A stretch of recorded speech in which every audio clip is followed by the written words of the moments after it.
Olá, estudantes da terceira série do ensino médio, tudo bem com vocês? Eu espero que todo mundo esteja bem, né? Porque afinal é um momento muito difícil ainda que a gente está enfrentando na nossa história. A pandemia não acabou ainda, está longe de acabar. E eu espero que todo mundo esteja bem nesse momento. É o que eu desejo para todos, tá? Eu sou o professor Felipe e estou gravando aqui mais uma videoaula de história para vocês, tá? E vamos aqui para o primeiro slide já na tela para vocês conhecerem o conteúdo. Vamos falar hoje de Revolução Russa, né? A famosa Revolução Russa, que foi um contraponto ao capitalismo, né? Uma alternativa ao sistema capitalista vivida, né, em tempo real ali pelos russos, né? Um novo sistema se desenvolvendo no mundo, para além do capitalismo. Vamos para o segundo slide aqui para a gente entender como que funcionava a Rússia no século XX. Lembrando que a gente vai ver aí, vamos iniciar a Revolução Russa. A Revolução Russa é um fato grande, né? Então nós vamos dar apenas um pequeno panorama do início, da introdução, tá bom?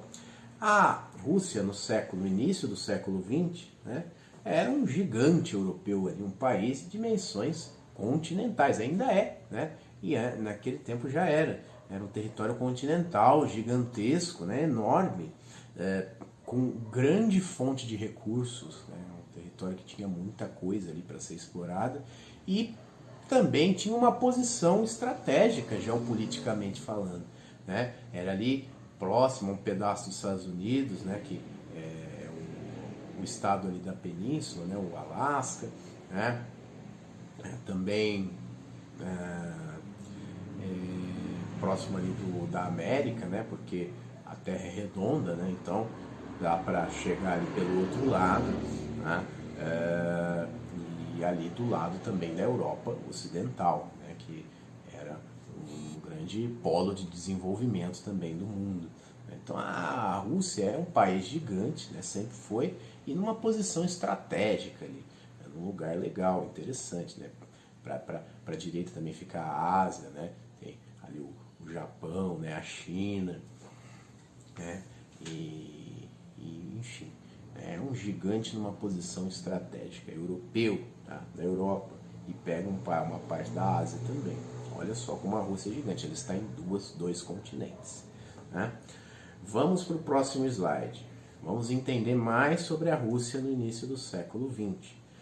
O regime, como que era o regime? Era czarista, governado por um czar, ou czar em russo, né? Com T de tatu, czar. Aqui a gente fala czar, né? O regime czarista, ele foi instaurado na Rússia desde 1547, olha só, antigo regime, né? Este regime era basicamente uma monarquia imperialista à moda russa. Lembra do imperialismo, dos reis absolutistas ali, que queriam expandir os seus territórios, colonizar os outros locais, também formar impérios, né?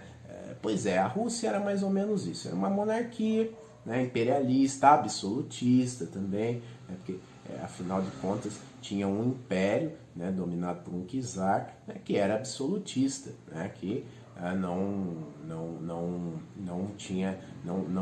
não abria, né, para a democracia, o diálogo com a população, né, simplesmente mandava e acabou, né, só isso, né, cometendo até algumas atrocidades, que vocês vão ver o que o Nicolau II fez aqui, né.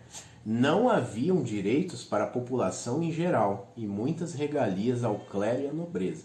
É um sistema clássico absolutista, né? Onde o clero e a nobreza têm muitos privilégios e regalias, né? E a população em geral não tem praticamente nada, né? Vamos para o próximo slide. Vamos ainda ver a Rússia no início do século XX. Olha só, o que acontecia na Rússia? Gente, tinha traços de feudalismo na Rússia até o século XX, né? Feudalismo, pessoal, algo que ficou lá na Idade Média, né? Um sistema de servidão, né? Onde o servo não era dono da terra, a terra era do rei e ele tinha que trabalhar na terra dele, né? Sustentar ali a nobreza, o clero, sem ganhar nada, sem ser dele as coisas, e ele só vivia ali praticamente com a sua subsistência, né? Então, olha isso, olha o atraso que a Rússia estava, né? Traços de feudalismo até no século XX. A miséria ali no campo imperava, como vocês podem ler aqui no quadro do slide, onde o regime ainda era servil. Olha só que eu falei, era servos, né? Os camponeses eram chamados de mujiks, tá? Os mujiks. A miséria também, gente, imperava na cidade, né? Com altas taxas de desemprego e baixíssimos salários, né? Se hoje você pensa que você ganha pouco, imagine durante a Revolução Russa, durante a Rússia no século XX, ali dentro da Rússia no século XX. As pessoas eram exploradas demais ali, não ganhavam quase nada de dinheiro, né, de rublos ali, nada. E trabalhavam muito, muitíssimo, né, nas fábricas, muitas vezes insalubres, né, com horríveis condições de trabalho. Então, o sistema ali na Rússia era russo, né? Era pesado ali para a população. A população estava muito pobre, muito miserável, né? E não aguentava mais aquele regime que só onerava a população, né? Que só trazia mais custos, mais gastos para a população e vivia com várias regalias, né? Os nobres, né? O czar, principalmente, Nicolau II e sua família, né, os Romanov, né? Mas a gente vai entender isso aqui ao longo da videoaula. Vamos lá, vamos para o próximo slide.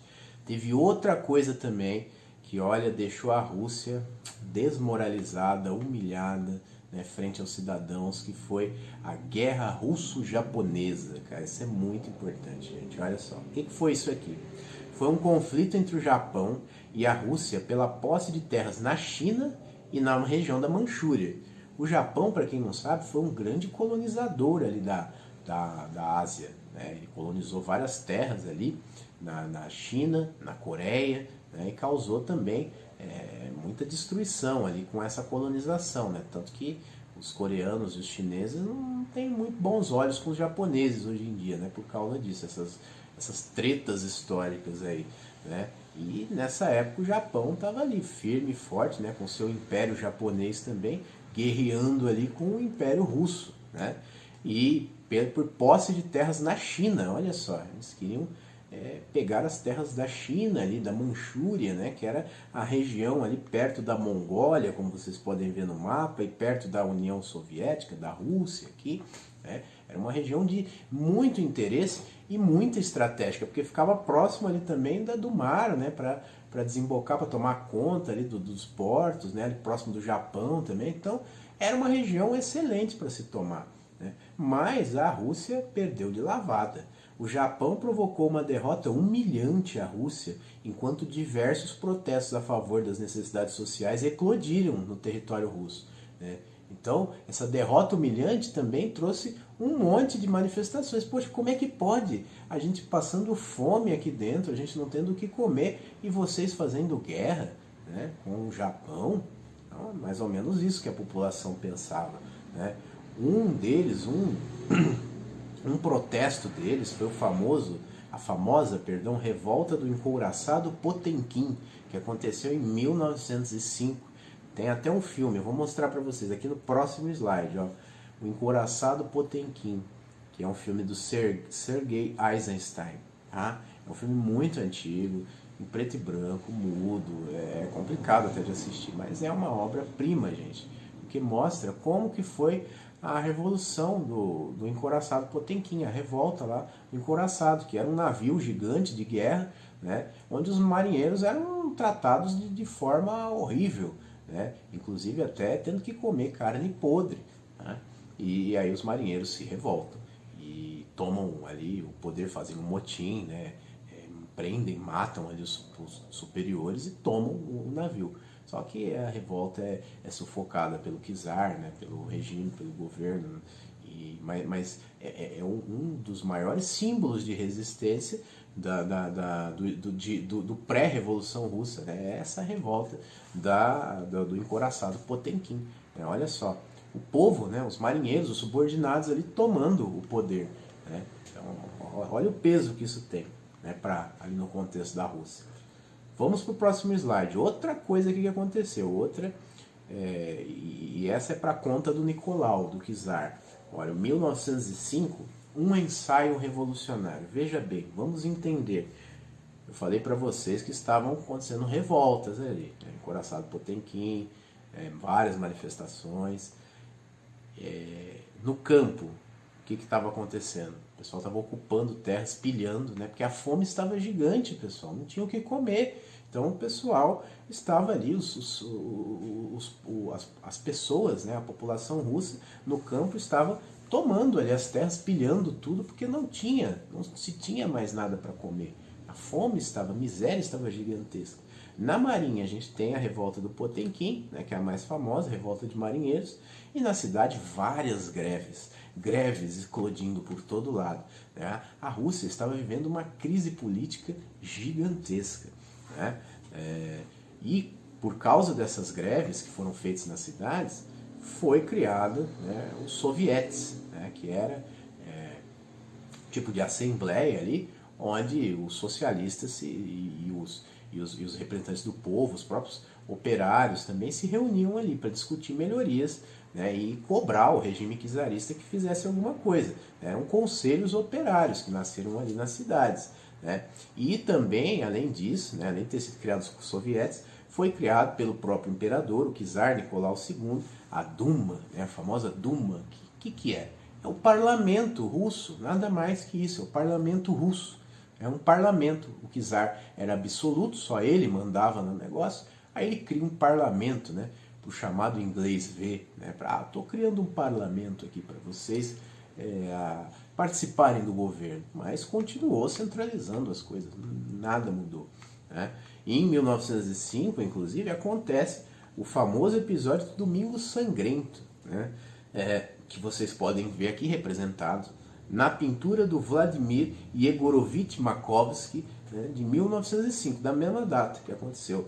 É uma representação de um massacre cometido pelo czar Nicolau II em 1905 contra a população que manifestava por melhores condições de vida. O episódio ficou conhecido como Domingo Sangrento, né?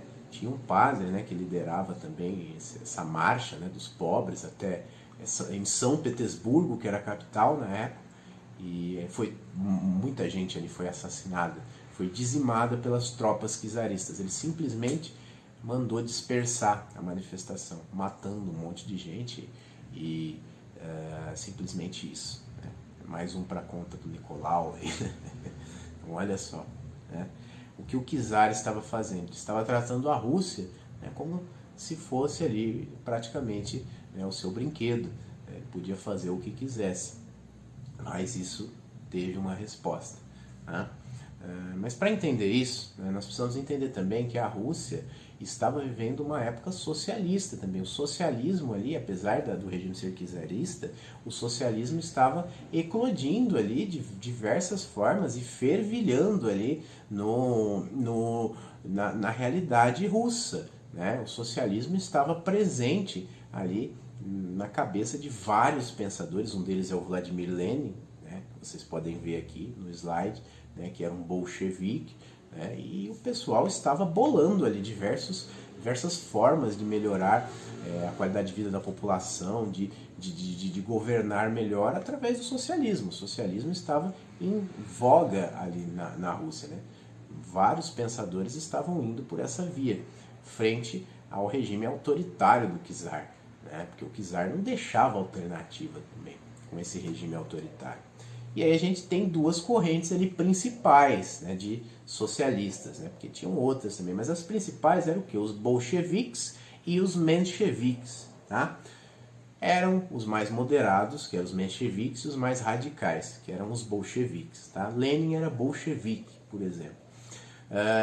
Os bolcheviques tinham maioria de camponeses e operários, tá? Eles eram maioria também, né, na política. O Lenin, né, era o principal líder, que foi inspirado no marxismo. Isso tem base, né, gente? O socialismo ele vem de Marx, de Karl Marx. A gente já falou aqui, né, do socialismo, né? Então tudo isso, inclusive a gente falou de Lenin, né? Então tudo isso, gente, tem uma base, né? O Lenin se inspirava nas ideias do Karl Marx, né? Frente ao socialismo, né? E o principal objetivo era derrubar o czar, né? Tinha que derrubar o czar para o negócio andar.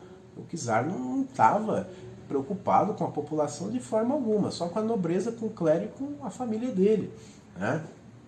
E, gente, tinha também os mencheviques, né, que eram os mais moderados, minoria, né, ali no parlamento, e era formado por burguesia e alguns nobres, então era o pessoal mais da elite, né? Os principais teóricos, né, dos mencheviques são Plekhanov e Martov, né, são os principais precursores aí dos mencheviques, né? E essa corrente menchevique pregava um socialismo através de alianças de camponeses e burguesias. Então era algo mais moderado, né? E na base da conversa, né? Do diálogo, né?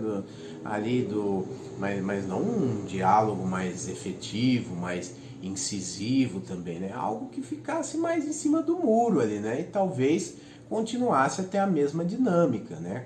Até mesmo com o czar lá, né?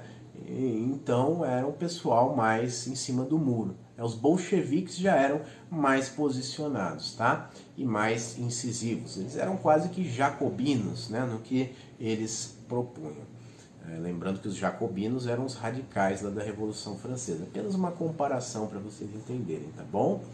Vamos para o próximo slide, tá? Então, olha, além disso tudo, o início do século XX trouxe a Grande Guerra, né? A Primeira Guerra Mundial. E a Rússia também estava nela. Olha só, gente, ali estava passando por todos esses problemas sociais, fome, miséria, derrota na Guerra Russo-Japonesa, né? E ainda entrou na Primeira Guerra Mundial, olha só, né? A Rússia ela estava decadente durante a Primeira Guerra. O exército era mal amparado, o que fez com que a nação sofresse diversas derrotas no fronte. Além disso, o custo com a guerra agravava mais ainda a situação econômica russa. A pressão do povo foi tamanha, recheada de manifestações exigindo o principal lema, gente: pão, paz e terra. Pão, comida, paz, sair da guerra, paz no país e terras para os camponeses cultivarem, né? Acabar o regime servil. As terras agora são das pessoas e não do governo, mas da monarquia, né? E essa pressão foi tamanha, gigante da população, que o czar Nicolau renunciou, não aguentou a pressão. Ofereceu o poder para o irmão dele, né? Renunciou, ainda tentou passar para a família, mas o irmão também não quis. E aí quem assumiu foi a Duma mesmo, o parlamento, né? Vamos para o próximo slide para a gente entender um pouco dessa renúncia do Nicolau II aqui, ó.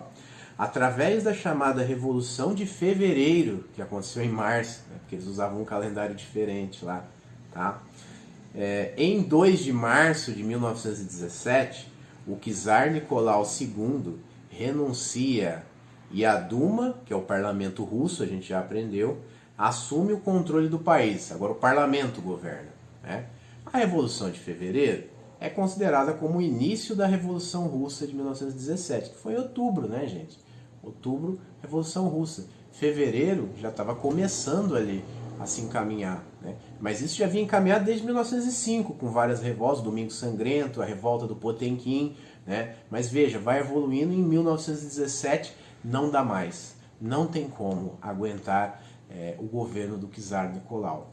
E a população pressiona, os bolcheviques principalmente pressionam e o czar Nicolau cai, né? Renuncia, tá bom? É isso, pessoal. Aprendemos até agora aqui uma parcela da Revolução Russa, tá? Vamos para o próximo slide, ó. E as atividades, olha, acabou a videoaula, tá? Nós aprendemos uma parcela aqui da Revolução Russa, nós vamos continuar falando do assunto, tá? Mas agora nós vamos ver aqui as nossas atividades, tá? Que são quinzenais, de 15 em 15 dias. Você tem 15 dias para fazer essa atividade e me entregar pro Google, no Google Classroom, tá bom? Vamos lá, ó. Vou ler com vocês. Com base no nosso conteúdo, responda. 1. Cite pelo menos 2 fatores que geravam insatisfação popular e que contribuíram para a concretização da Revolução Russa. Nós falamos bastante disso aqui, hein? 2. Aponte pelo menos uma diferença entre as duas correntes socialistas, bolchevique e menchevique, tá? Então, nós também falamos disso aqui, tá bom? Muito obrigado, pessoal. Obrigado por acompanharem a nossa videoaula. Eu desejo a vocês o bem, né? E, por favor, fiquem em casa.